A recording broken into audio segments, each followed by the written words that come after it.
Good afternoon and welcome to the 7th flight test of Starship. It is currently 4:03 p.m. Central Time here at Starbase, Texas, and it is a beautiful and breezy afternoon for another flight around the world. I'm Kate Tice, Senior Quality Systems Engineering Manager at SpaceX, and I'm joining Dan for my first ever in-person Starship launch at Starbase. You can see the rocket behind us. It's mind-blowing. This is quite the view, Dan. No better seat in the house, no better thing to talk about a rocket as you watch it launch. Hi, everybody. Welcome back to Starbase for another Starship launch. I'm Dan Hewitt from SpaceX Communications. We are at T-minus under 33 minutes and counting. Our T0 time coming a little after the bottom of the hour. Now, Starship program has brought us nonstop excitement back in 2024. This year shaping up to be even bigger. Absolutely. We're looking at even more launches of Starship this year with tons of exciting firsts starting today. Flight 7 has a lot in store, from Starship's next generation upper stage design on its first flight today to deploying the first simulated Starlink satellites and the second booster catch attempt. We're kicking off 2025 in style here in the Lone Star State. So hold on to your butts because it's going to be a wild year. And it's all ramping up as we chase after that full reusability for the world's biggest rocket. And we're going to be with you today every step of the way. Also joining us, though, amid a very excited crowd growing over there in Hawthorne, is Jesse Anderson. Jesse, how's everything going in LA? Hey, Dan and Kate, everything is all good here on the factory floor. We're just outside of mission control, and we're T-minus 31 minutes away, but we already have a really big crowd here building. There you go. Starting to build up here. Every flight of Starship has made huge progress, and today is another exciting one. We're joined by Starship, Raptor, and Starlink teams here with me today, and everyone is getting super excited for this flight test. So with that in mind, I expect it to get very loud in here soon. But for now, I'm going to hand it back over to you guys at Starbase for a quick look back at the flights that brought us here today. Hey, thanks, Jesse. Now, the more we fly safely, the faster we learn, the sooner we realize full and rapid reuse. The previous 6 flight tests proved we're on the right track. Each one of those tests provides a ton of invaluable data and, of course, some pretty great views along the way. Oh, yeah. Every one of those tests informed the upgrades that are debuting on today's flight test. And you know, we've all been watching this, following through the incredible testing campaign for every flight. And man, I can't wait for today as well as everything else we've got planned this year. Just a recap of what happened just before this flight test. Our most recent one was back in November 19th. That was Flight 6. It lifted off at 4 p.m. Central from Starbase, Texas, just a couple miles over our shoulders. It was a gorgeous sunset ascent. Let's take a look. Attention all flight crew members, flight is go for launch.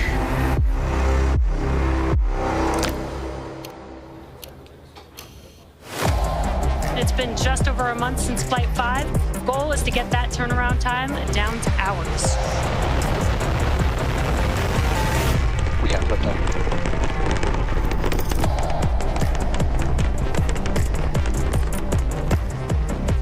Stage separation. 30 seconds, no catch decision. Booster offshore diverge.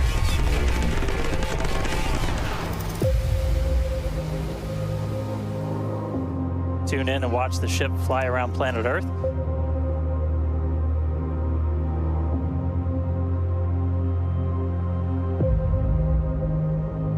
Relight demo startup. And shutdown. Starship is at 100 kilometers altitude. Flaps now have control of the vehicle.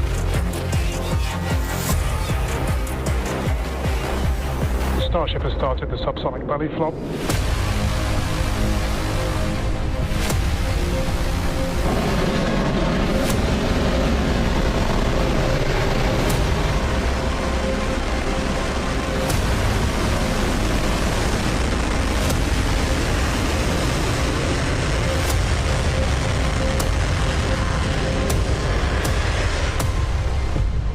Starship has landed. All right, now today's flight test is going to look pretty similar profile-wise to that last one and honestly the last couple. So everything starts off, as always, with liftoff. The Super Heavy igniting those 33 Raptor engines. Super Heavy going to power us through that initial ascent, get Starship on its way to space before we get to the hot stage maneuver. Exactly. The ship will then ignite engines while it's still attached to the booster. That will allow us to separate the two stages.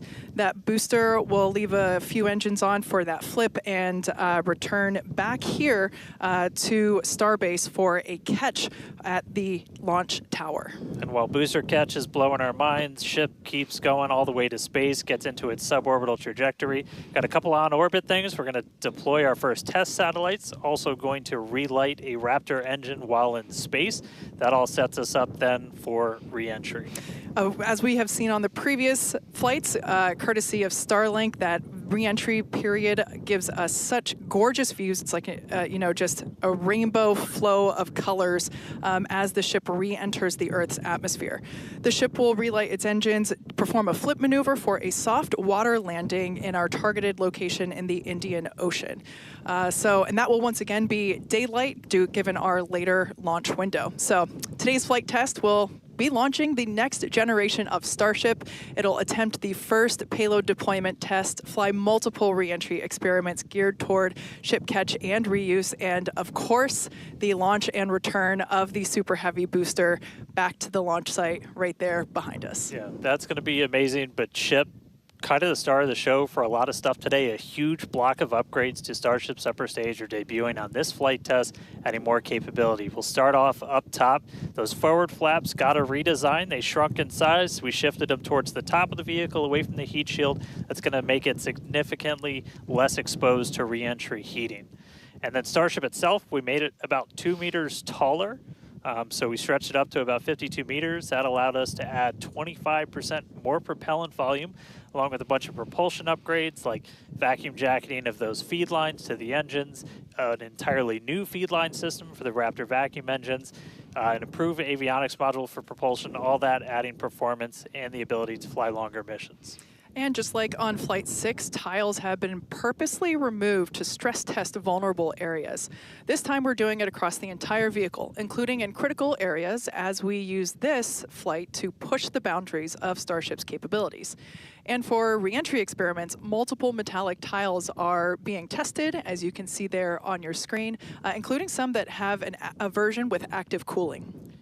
Then the vehicle's avionics, its brains, got a complete redesign. Some of the new things, we've got 4 of these upgraded Starlink terminals that combine Starlink, global navigation, and RF communications into a single unit. And then on the sides of the vehicle, we have these catch fittings. They're non-structural, but we're going to be able to see how they perform thermally during re-entry. We also smoothed part of that tile line to address some hot spots that we saw during entry on the last flight. Now the ship and the booster, they weren't the only thing to get some upgrades. On the ground side, several radar sensors will be tested on the tower catch arms as we experiment with additional ways to measure distance between the arms and the vehicle while we prepare for ship catch. Now this is just a handful of the many upgrades included on this flight that make this the most capable Starship that we've flown so far. And then something really cool has me super excited. We're going to be deploying 10 Starlink simulators that are similar in size to our next generation Starlink satellites. With pretty unparalleled payload capacity and full reusability, Starship's going to be able to deploy our more advanced V3 Starlink satellites, which is going to help us continue to revolutionize global connectivity. Each of those Starlink V3 launches on Starship is going to add about 60 terabits per second of capacity to the Starlink network. And that alone is that's more than 20 times the capacity we're getting with every V2 Mini flight on a Falcon 9 right now. That just helps further Starlink's impact in the coming years as we expand access to high-speed internet all around the world and eventually beyond. And those Starlink simulators are going to be on the same suborbital trajectory as Starship, and they're expected to demise upon entry. Starship itself, its trajectory looks very similar to all of our last several flights, suborbital, splashdown targeted into the Indian Ocean, a couple hundred miles off the western coast of Australia. And then the other on-orbit thing we're doing is going to be relighting a single Raptor engine while in space. We knocked that out last time. V2 ship, new propellant system. Let's do it again on this one. Ship's going to be busy. Now, of course, we can't forget to add that today's Super Heavy booster is reflying flight-proven hardware for the first time. A Raptor engine that flew on the booster that was caught during Starship's 5th flight test. You can see it there on your screen. This flight-proven engine, we've got Raptor 314 there, hence why there's a piece of pie on this nozzle. Maybe we can get that image rotated so you can see it a little bit better. Yeah, there we go. If you didn't already know, we like our jokes around here.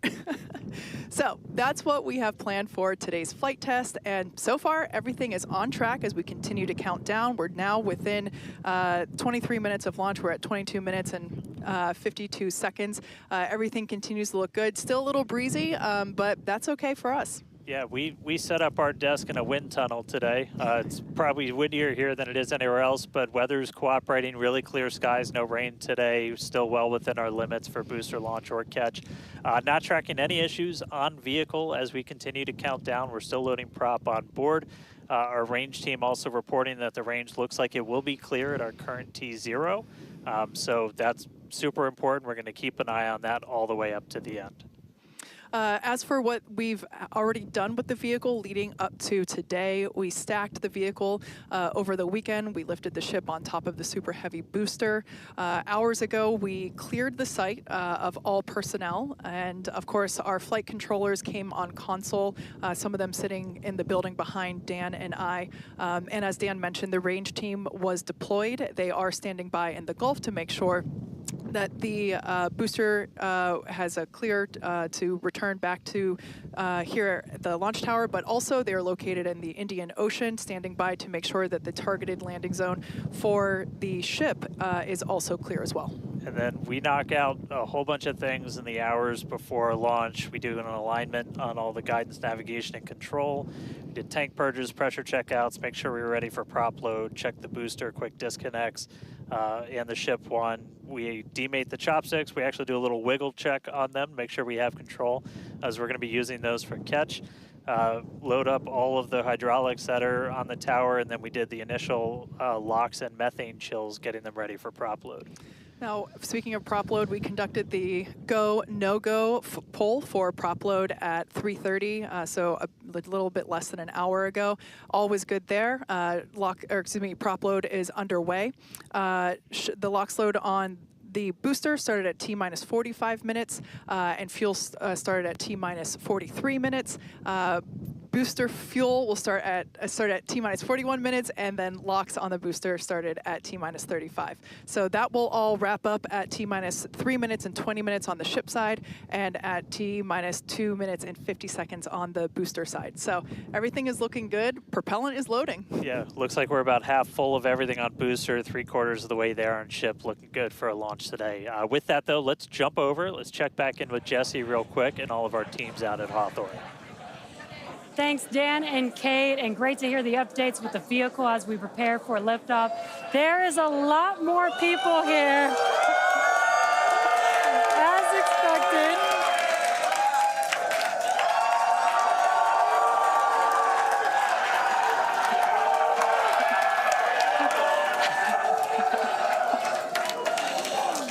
Love it. All the Raptor engines are built here, so there's a lot of that team here in the crowd, so they have a strong connection to the Starship flight today. Every flight test gets us closer to a fully operational Starship, which gets us closer to our ultimate goal to make humanity a multi-planetary species. To establish cities on Mars, we're going to need high-cadence, low-cost flights for cargo and crew.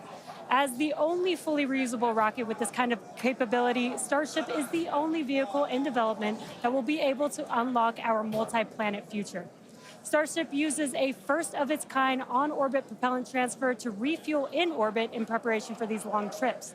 With milestones like ship catch and in-orbit prop transfer coming up, 2025 promises to be huge for Starship and our journey to Mars, with our first trip currently planned for the end of 2026. Between the reusability, low cost, and heavy lift capabilities, this all comes together to help us deliver up to 100 people at a time to destinations both near and far, and to deliver payloads farther and at a lower cost than any other vehicle.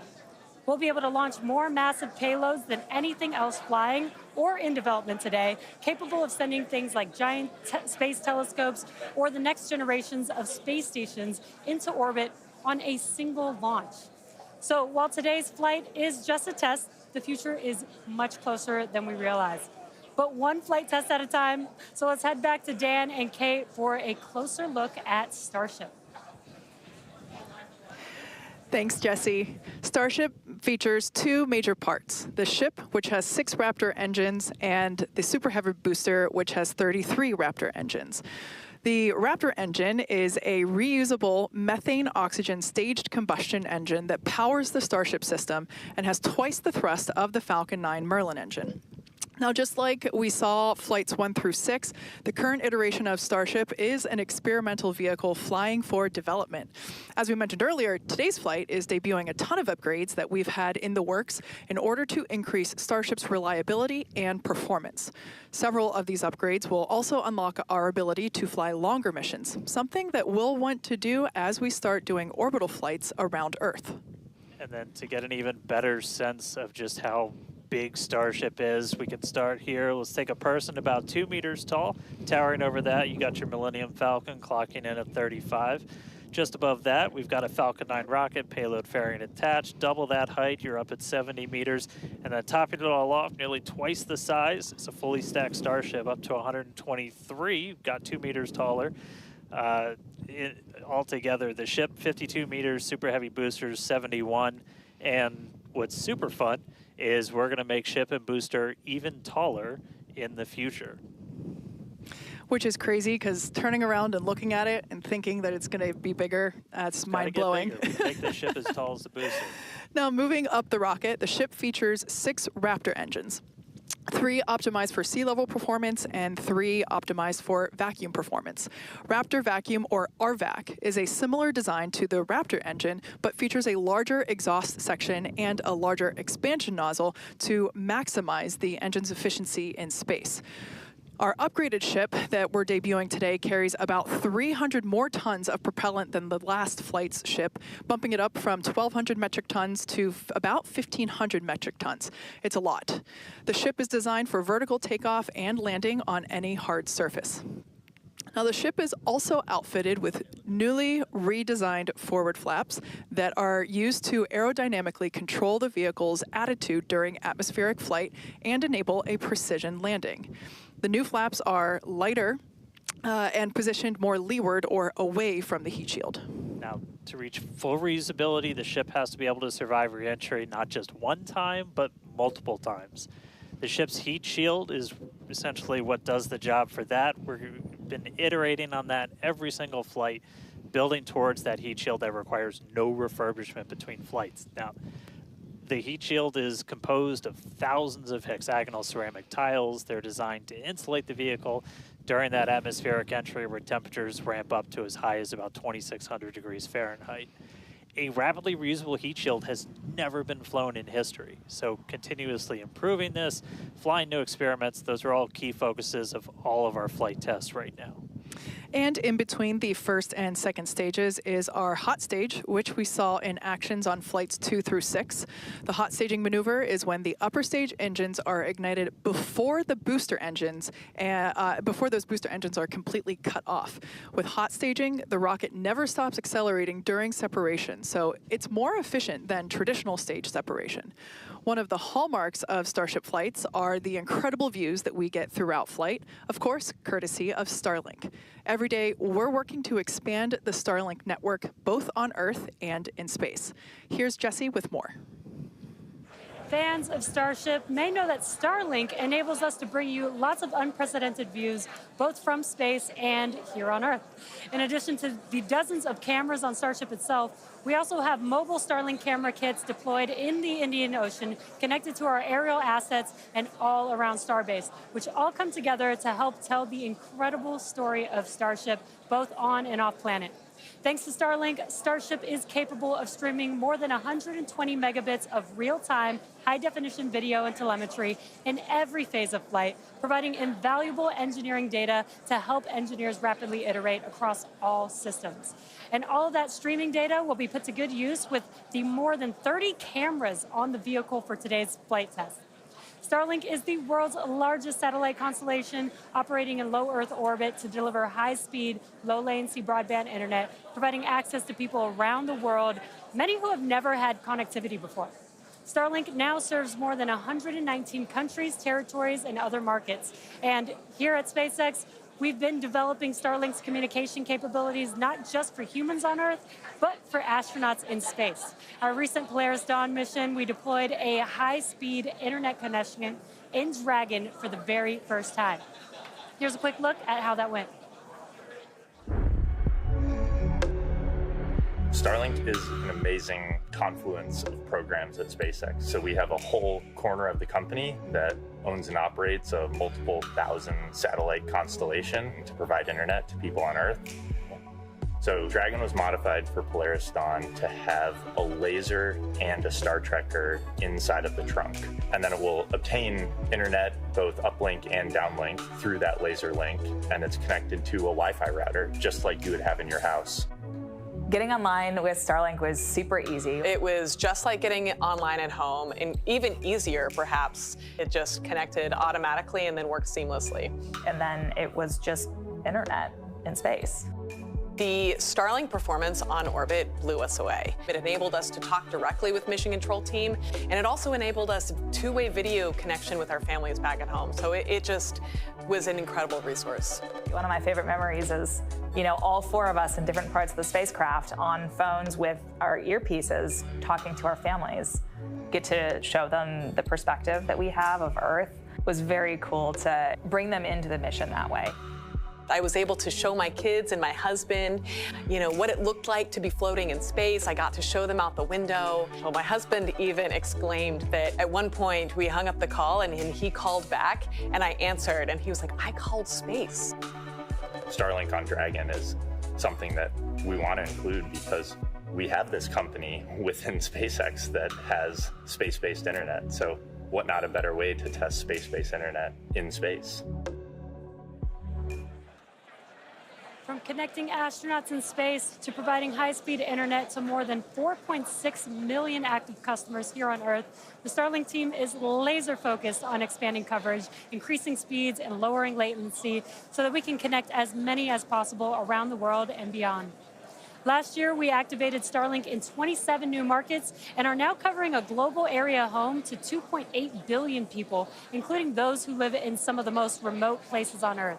To meet the growing global demand for high-speed internet, SpaceX opened a new 700,000 square foot factory in Bastrop, Texas, and introduced Starlink Mini as well as an upgraded version of the Starlink Standard Kit. The SpaceX team also achieved an unprecedented launch cadence, conducting 134 Falcon launches, with 89 dedicated to expanding the Starlink constellation. With each launch, Starlink adds more capacity to the constellation and continues to expand its coverage, connecting even more people in underserved and hardest to reach areas of the globe. Now, while our mission to connect the unconnected is far from complete, you can check out some of the Starlink team's highlights from 2024 and learn more about how our customers are furthering Starlink's impact around the world at starlink.com/stories. And a little bit closer to home, we do have a few updates for those impacted by the fires here in Southern California. So far, the Starlink team has provided about 1,350 free kits to fire departments and other disaster response organizations from down in Orange County all the way up to Malibu. That is in addition to applying free Starlink service for thousands of customers impacted by the fires all across the Los Angeles area. And just as critically, since enabling our direct-to-cell satellites with T-Mobile, more than 120,000 text messages have been sent, allowing those in impacted areas to reach loved ones, text 911, or receive emergency alerts. I've never been prouder to be an employee at SpaceX for moments like that where we can help the people and community around us. Make sure to follow at Starlink on X for updates as we continue to work with local response teams, and check out starlink.com/LA wildfires for more information on these efforts. But back to today's flight test, one of our objectives is to return the booster to the launch site where it will be caught by the tower as we did on flight test 5. So let's head back to Dan and Kate for a catch primer. Thanks, Jesse. We are now T-minus 8 minutes and 40 seconds until liftoff. Flight controllers on console there in the building just behind Dan and I. You can actually see the rocket in the distance at the pad 6 miles away. Our excitement is growing. I already am not sure if I'm going to be able to remain coherent after witnessing this, so looking forward to it. You'll be all right. You'll be all right. Just a quick status check. The ship fully loaded in its main tanks on LOX and fuel. We're going to load the header tanks, and booster is going to be closing out real soon as well. Let's talk about that second catch attempt, though. So we're going to use the tower's 2 gigantic robotic arms, call them the chopsticks, same thing we used to stack Starship onto Super Heavy for all the integration ahead of a flight, and that's what we used to catch by moving stuff like landing legs from the booster to the ground side. It's a lighter booster, means you can carry more into space. Now, in a nominal operational scenario following liftoff and after the 2 stages separate in flight, Super Heavy will return to the launch site, reignite its engines to slow the vehicle down, and the tower's arms will catch the rocket booster. And just to get to this point, just like before, thousands of distinct vehicle pad criteria have to be met prior to that return and catch. We need healthy systems on the booster, healthy systems on the tower, and a manual command from our mission flight director for the day. If we don't send that command before the boost back burn ends, or if any of those automated checks kick us out, that's what happened on Flight 6, the Super Heavy booster will divert to an offshore trajectory, and it'll go out into a landing burn and a soft splashdown in the Gulf of Mexico. Now, we have said it before, but it remains true today. We accept no compromises when it comes to ensuring the safety of the public and our team, and that return will only take place if the conditions are right. And one of the unique aspects of Starship flights is the return and the catch of that Super Heavy booster and the audible sonic boom that it comes with it in the area around the return location. General impact to anyone in the area is just a brief thunder-like noise, but it definitely lets you know it's coming. Oh, yeah. It's something our neighbors in Cape Canaveral, Florida, and Vandenberg, California have become accustomed to over the years, and now we're bringing the boom to Boca. So here's a peek of what to expect.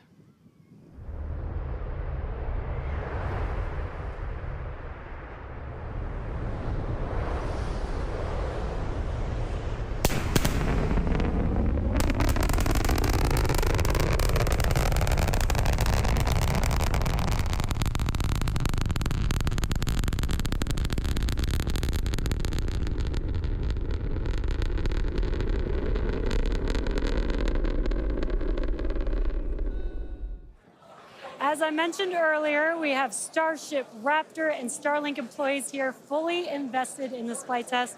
And of course, many other SpaceX employees also here across our sites supporting their teammates. Every flight test has been pretty unique, and we're all very excited for another round of firsts, but I'm pretty sure the crowd is looking forward to potentially watching those chopsticks catch another booster. So let's see how excited they are today.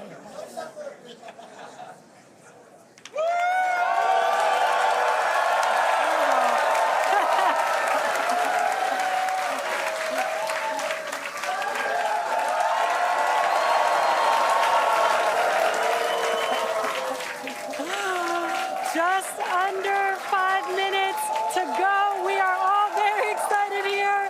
We're going to send it back to you at Starbase for the final minutes of the countdown. Kate and Dan. All right, thank you, Jesse. So if you're just tuning in under 5 minutes ago, you picked the right time to do it.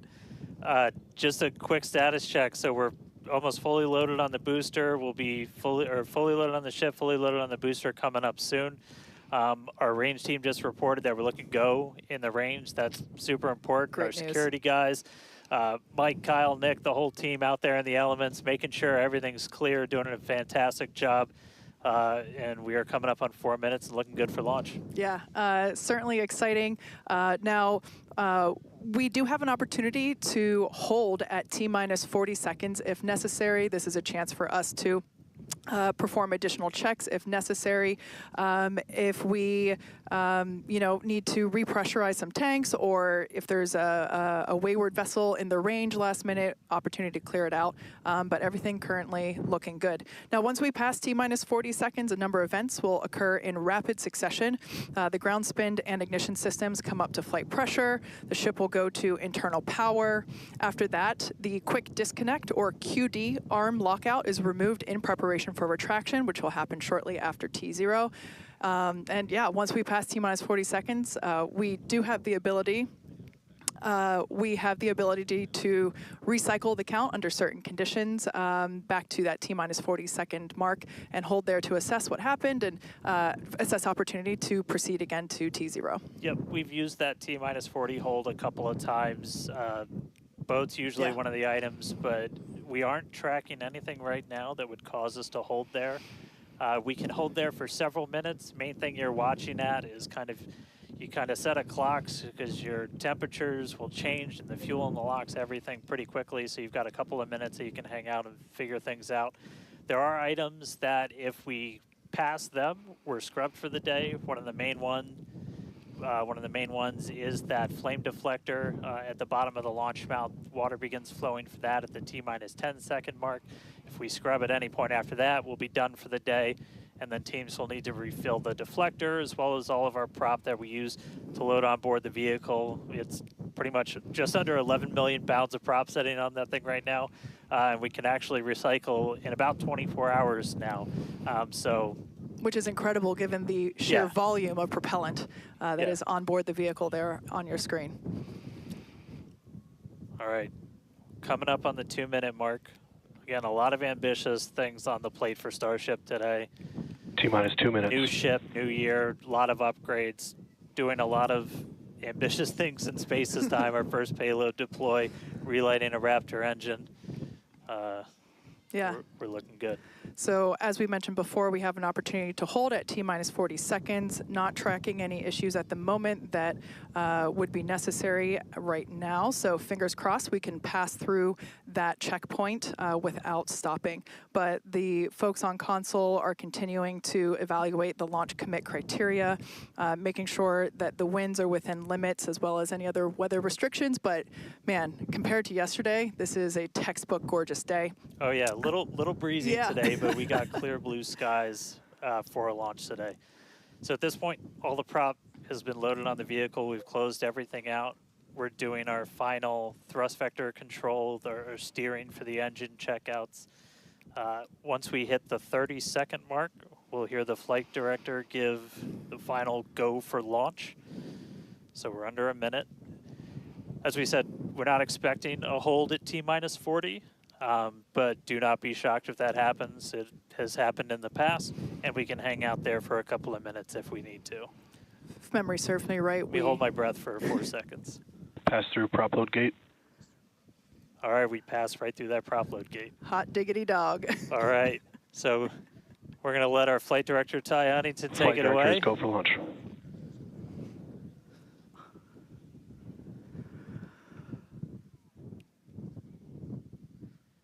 And 20 seconds.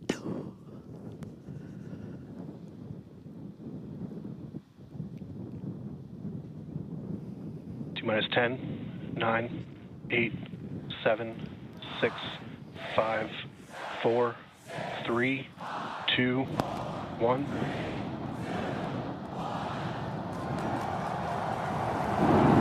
We have liftoff.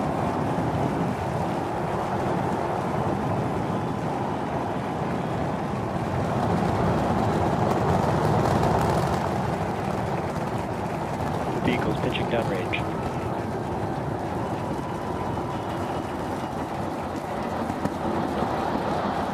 Booster chamber pressure is nominal.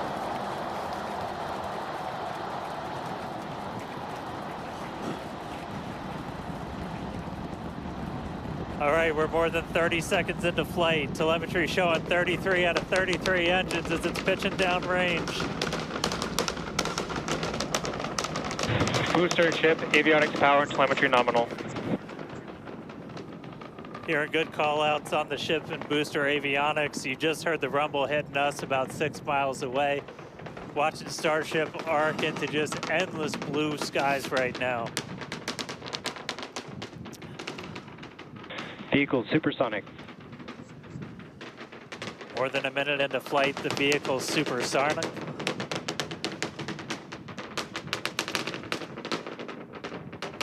Max Q. So we just passed through max Q. That's the greatest stress the vehicle's going to experience on the way uphill. Reminder that all of our teams down here on the ground are now looking at systems on the tower. They just did a manual check through. That's going to inform that manual flight director's decision. Next moment coming up, though, is going to be hot staging. Don't take your eyes off it. It's one heck of a light show. What a gorgeous ascent. 6 ship engines getting ready to ignite. That's going to happen while we're still attached.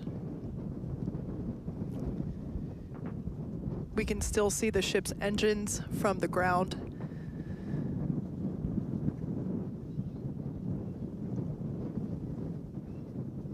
Got a little under 30 seconds away from that. We are hearing good call outs on the tower preparedness from the manual checks. Reminder though, we've still got automated checkouts on the booster and the ship itself.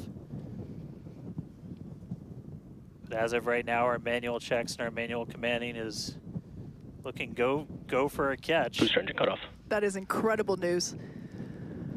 We just heard the call out for booster right, engine cut off. Engine startup. Most engines cut off, down to those Stage middle separation. 3. Cruise backburn startup.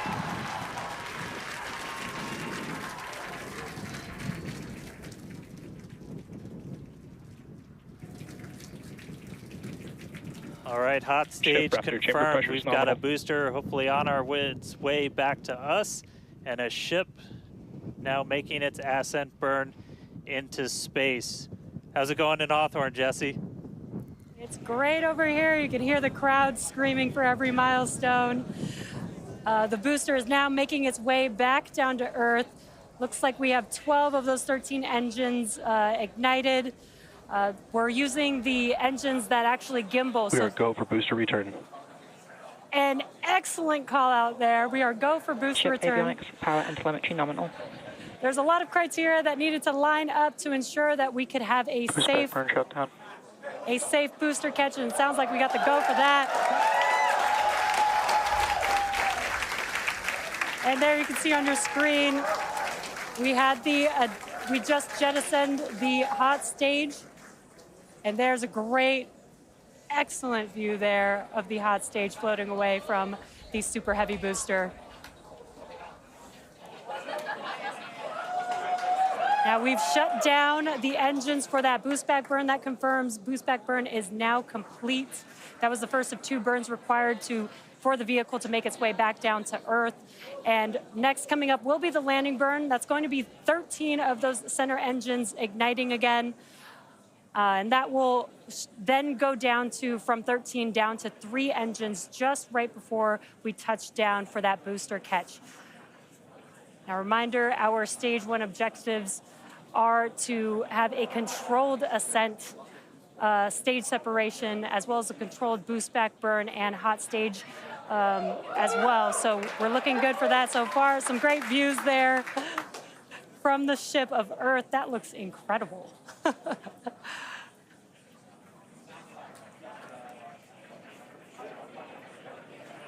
Now, Starship's ship is still firing its engines right now. Starship trajectory nominal. And great call outs. Starship trajectory is nominal. You can follow along the telemetry, the altitude in the bottom left-hand corner for the super heavy booster, as well as the bottom right-hand corner for the ship. And these views are just amazing.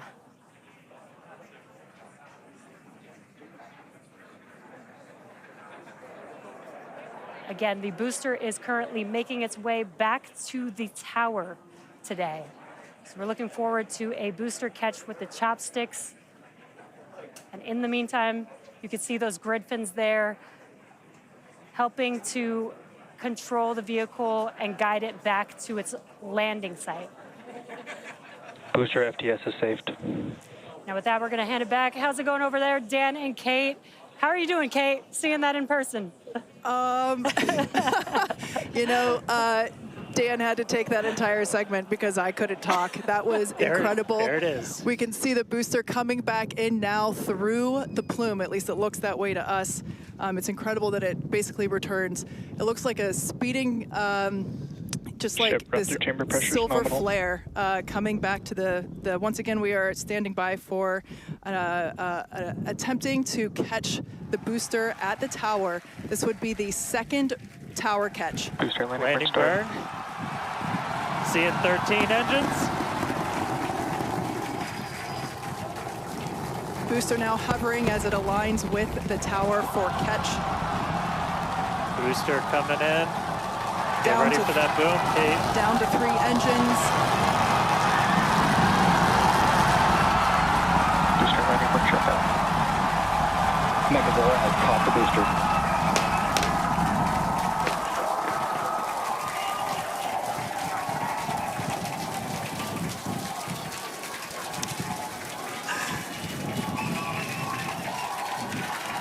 You heard it here. Megazilla has caught the booster. Once again, for the second time, a successful catch by the launch tower. This is the same tower, the launch pad, where that booster took off from just 7.5 minutes ago. Great view from the Bullseye. chopstick arms, looking at those hypersonic grid fins that steer the booster for that precision landing. It And I almost mean, looks you like it's can- flapping its Yeah, wings. you can see just how small that catch fitting is too on something that's just so massive. That was absolutely insane. Meanwhile, We're not done, but We're wait, not there's done more. yet.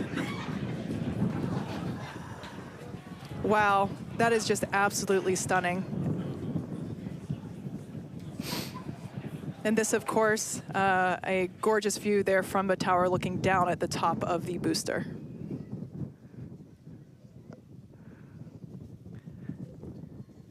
all right, and we are tracking. Now we're standing by for views from the ship, but who can take their eyes off of that incredible sight? That is once again the second catch of a booster back at the launch tower. It was incredible to see it come back down, just this silver flare in the sky. And we can still see the launch plume behind us, and wow, that we definitely, I can't speak for you, Dan, but that was very moving for me. Yeah, and right now you can see some of the telemetry on those ship engines has gone out, and we're waiting for an update on what our ship status is. We were approaching that ship engine cutoff time, so just waiting to hear. So obviously we've got booster back, booster on the launch tower in the chopstick arms, but we are waiting to get an update now on the ship. As we were expecting ship engine cutoff about 40 seconds ago. We saw some of those engines start to go out prior to that point. And so right now we are just standing by to try and get the latest word on where we are with ships. So stick with us for just a couple of minutes as we wait to hear some updates. Now, if you just recently joined us, you might want to hit rewind and go back about 9-10 minutes ago to when Starship lifted off from the launch tower that you see there. We had a gorgeous ascent followed by a stage separation where the ship separated from the super heavy booster. The booster performed a flip maneuver and returned back to the Gulf Coast here. There you can see it on your screen. Obviously a successful catch back at the launch tower, which is something that we were all hoping to see and really couldn't ask for a more beautiful background with those blue skies and blue water there. As Dan said, we are standing by for an update on the ship that had ignited its engines and started making its way up to space. So standing by for more info on that. But wow, what an experience to see that take off and for that booster to come back. You can see it there up close on your screen to the place that it launched from. Once again, there were thousands of catch commit criteria, which is basically just all the things that we have to assess and evaluate and basically make sure that they are make sure that everything is clear and acceptable conditions, both on the vehicle side as well as the tower side, in order to enable that catch. So obviously from the last two flights that we have done, where Flight 6 we attempted but had to divert into the ocean, and then on Flight 5 we did have the first ever successful catch of the booster. We used the learnings of those two flights to hone in that catch commit criteria, and we saw success today, which is pretty awesome. Yeah. And just a quick status check. So we currently do not have comms with the ship. So trying to figure out exactly when that happened and exactly what happened. So obviously the flight controllers right now going through their data, looking to make sure it's not anything instrumentation on the ship, but actually try and get us a status. So again, we're gonna keep listening in on this. We'll give you an update as soon as we have a little bit more. So for now, stage 1 back in the tower, waiting to find out a little bit more about stage 2.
So if you are just tuning in, we caught a booster, but we are still waiting to find out a little bit more on the ship. So it had successfully separated. We did that hot staging maneuver. We did see all 6 of ship's engines on the way uphill during its ascent. But as we were getting to the end of that ascent burn, we saw engines dropping out on telemetry, and we have since lost contact with the ship. So again, we're still listening in on the loops, trying to figure out how much we can get right now. But again, stick with us. We'll bring you updates as soon as we hear them. Really exciting. We were able to catch the booster today. Obviously, we want to get the ship all the way over to the Indian Ocean. May not be able to do that at this point, but we'll give you some updates as soon as we hear a little bit more about the ship. For those that didn't catch earlier, this was a new version of the ship. This was its debut flight. So a lot of learnings here for sure as we continue to tune in and listen in with the teams and try to gather more information to understand where we stand with the ship. But as Dan mentioned before, teams are trying to make sure that it's not an instrumentation error. We want to find out if it's, did we just lose communication, or did something else happen with the ship? So teams are actively working, trying to figure out what we can find out, and we're continuing to listen in and find out more information to share as we can. But as we said before, and you can see it there on your screen, what a beautiful, beautiful sight to see another booster back at the launch tower. That was successfully caught just minutes ago after sending the ship off into space, and having seen it for the first time with my own eyeballs in person, it was pretty awesome. And yeah, the thunder-like sonic boom was really fun to experience. Yeah. So we are getting a little bit more. So we did lose all communications with the ship. So I mean, that is essentially telling us that we had an anomaly with that upper stage. So we were just coming up to the end of that ascent burn for the ship. when we stopped when we started to lose a couple of the engines, we saw those dropping out, and then we did lose telemetry from the ship, so that means we didn't have contact with it. So at this point, we are assuming that the ship has been lost. So this was a brand new vehicle, essentially. This was kind of an upgrade version. So with that, there's a lot of things you're upgrading, but there's a lot of things you're going to learn as all of those systems are now interacting with each other for the first time. But at this point, we did lose the upper stage of the ship. So again, we're gonna listen in and try and figure out a little bit more about what happened. And obviously, we'll do kind of a full breakdown once we get smarter ourselves in the coming hours and days as well. For sure. Now, for those that have recently tuned in, we're now a little over T plus 16 and a half minutes after liftoff. We do believe that we have lost the ship during its ascent phase. It's successfully separated from the Super Heavy booster, but during that ascent phase, a couple of the engines dropped out, and then shortly thereafter, we lost communication with the vehicle. So we are assuming that we have lost the ship, but we are standing by to confirm that, and once we can, we will. But this was a new version of the ship, of Starship, and it was intentionally designed and flown in order to basically test the envelope, as we have done with every one of these test flights, the keyword there being test, and really trying to understand the boundaries and the maximums for the ability of this vehicle to fly and understand where those boundaries are. So we always knew that excitement is guaranteed today, success not guaranteed. And so yeah, we are standing by to see if we can learn more about the status of the ship.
Thanks everyone for continuing to stick around as we were checking in on the status of the ship.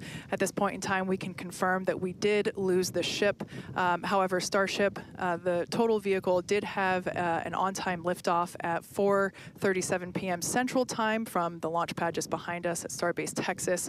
Gorgeous ascent and successful stage separation. The booster pushed the ship off, and the ship disconnected during that stage separation. The booster came back for a successful, the second ever booster catch at the launch tower, which was pretty incredible to see. Yeah, it was great to see the booster come down, but we are obviously bummed out about ship. It looked like we lost contact with it a little under 8.5 minutes into flight. That's roughly when you start to get to that main engine cutoff. We obviously need to go through all the data. It's going to take some time. In the next hours, days, we're going to figure out exactly what happened, come back, fly the next one, get even farther.